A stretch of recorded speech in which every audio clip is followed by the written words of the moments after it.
Bonjour mes abonnés, j'espère que vous vous portez très bien chez vous. Heureux de vous retrouver encore une fois de plus sur la chaîne Comment réussir à la FST. D'accord, une chaîne qui vous donne des astuces, des méthodes, d'accord, des conseils pour réussir facilement votre cursus universitaire. Alors cette vidéo concerne particulièrement ceux qui sont en première année,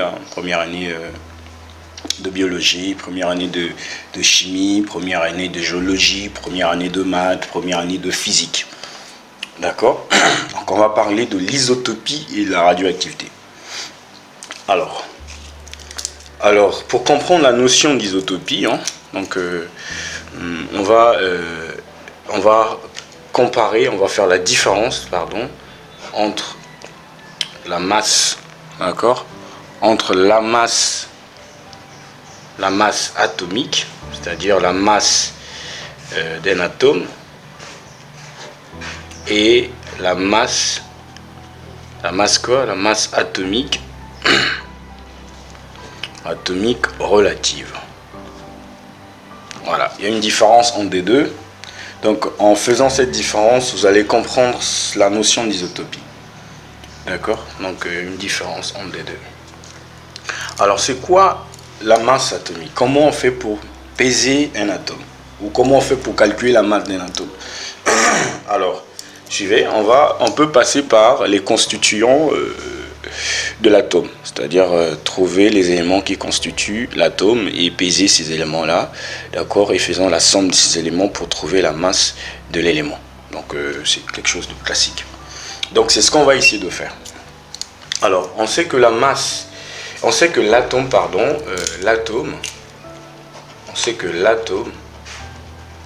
est constitué du noyau au centre, découvert par Ernest Rutherford, et des électrons, d'accord, mis en évidence par Thomson, par l'expérience de Thomson. Alors après, dans le noyau, nous avons des protons, d'accord, et nous avons des neutrons, d'accord. Et on connaît la masse, d'accord, du proton, qui est sensiblement égale à la masse du neutron. On est autour de 1,67 fois 10 puissance moins 27 kg. D'accord. Et la masse de l'électron, on est autour de 9,1 fois 10 puissance moins 31 kg. Alors, donc déjà là, qu'est-ce qu'on remarque? On remarque que la masse d'un électron est vraiment inférieure à la masse du proton et du neutron.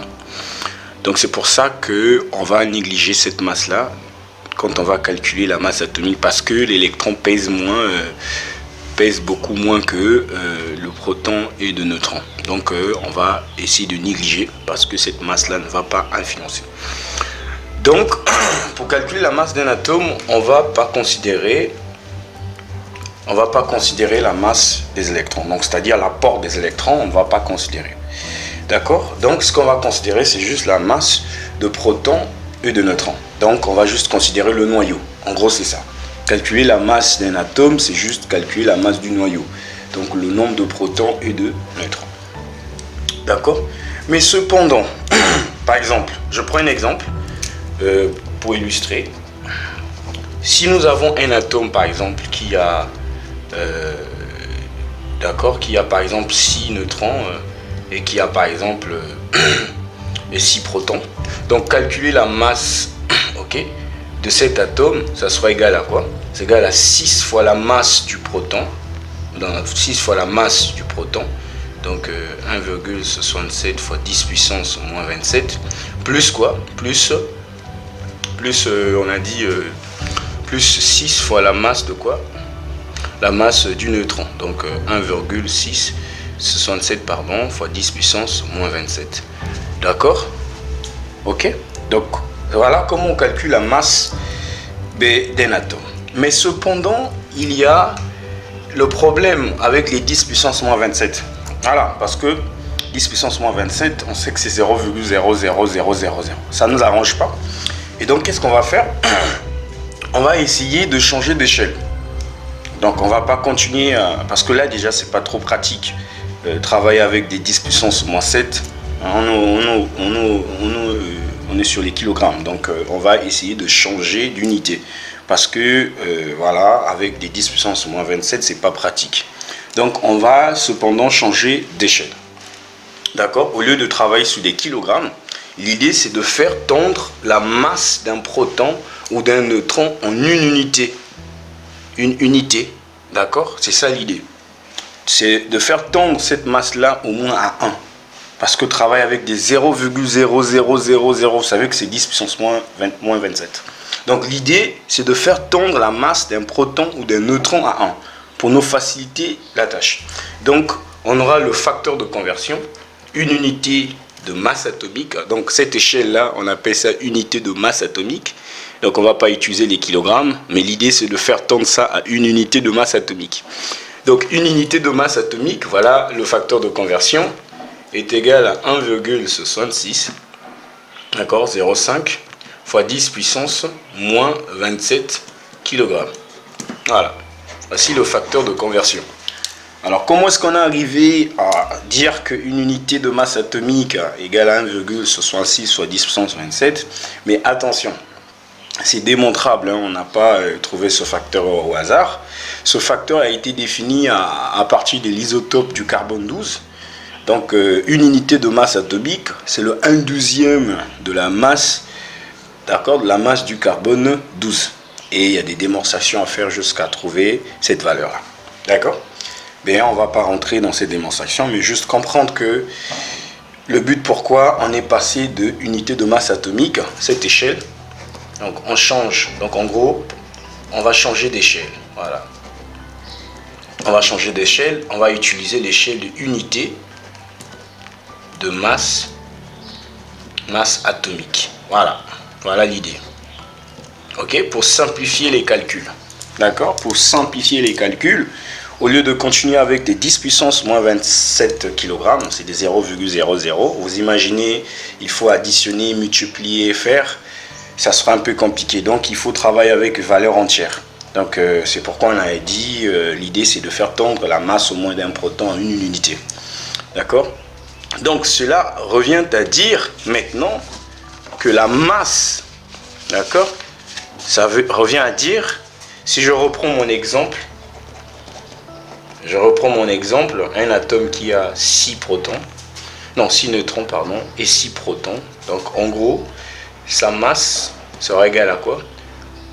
À 6 fois une unité, plus 6 fois une unité, d'accord? Donc en gros, la masse de cet atome, ça sera égal à 12 unités de masse atomique.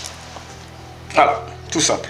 Donc, si vous voulez calculer maintenant la masse d'un atome, c'est tout simple. Il faut juste connaître le nombre de protons et le nombre de neutrons. Vous faites l'addition de ça, vous trouvez la masse de cet atome. Voilà comment est-ce qu'on a essayé de simplifier les calculs de masse de l'atome.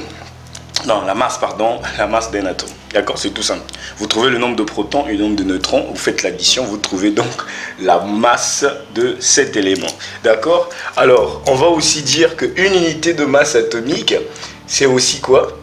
Donc, on peut parler de 12 grammes par mol. Pourquoi? Parce qu'une unité de masse atomique, c'est aussi égal à 1 gramme par mol. Voilà. Donc, l'unité ou l'échelle qu'on vient d'introduire, qu'on appelle l'unité de masse atomique, d'accord, c'est aussi égal à 1 gramme par mol. Voilà ce que vous devez retenir. D'accord, c'est aussi égal à 1 gramme par mol. Ok. Alors, c'est maintenant simple. Il faut trouver juste le nombre de protons et le nombre de neutrons d'un atome. Et vous faites l'addition, vous trouverez donc la masse de cet atome. D'accord? Alors, comment est-ce qu'on symbolise le noyau d'un atome? Alors, le symbole du noyau d'un atome, c'est un A. Donc, vous aurez la valeur de A en haut. Et ici, vous avez Z. Alors, A, c'est quoi? A, c'est N plus Z. D'accord? N, c'est quoi? C'est le nombre de neutrons. Et Z, c'est quoi? C'est le nombre. Donc là, c'est le nombre de neutrons. Ici, c'est le nombre de protons. Voilà. Ok. Donc le A, c'est quoi? Le A, c'est le nombre de masse. Voilà. Nombre de masse ou masse atomique. Voilà. Ou masse atomique. Voilà. Puisqu'on a dit que si on connaît le nombre de protons et de neutrons, on fait l'addition, ben on trouve la masse. Donc A, c'est la masse d'un atome. Donc la valeur qui est en haut d'un élément atomique, c'est ce qu'on appelle par la masse atomique. Voilà, c'est tout. Donc quand vous avez un élément, vous regardez en haut de cet élément, la valeur qui s'affiche, c'est la masse de cet élément. Ok? Voilà, c'est la masse de cet élément et généralement, ce sont des valeurs entières. Pas généralement, ce ne sont que des valeurs entières. Pourquoi? Parce que c'est en fonction du nombre de protons et de neutrons. Donc on ne peut pas avoir un demi-neutron ou un demi-proton. Donc ici, la masse d'un atome ou la masse atomique est toujours, ça donne toujours une valeur entière. D'accord? Ça donne toujours une valeur entière parce que c'est en fonction du nombre de protons et de neutrons. On n'a pas un demi-neutron ou un demi-proton. D'accord? Donc voilà la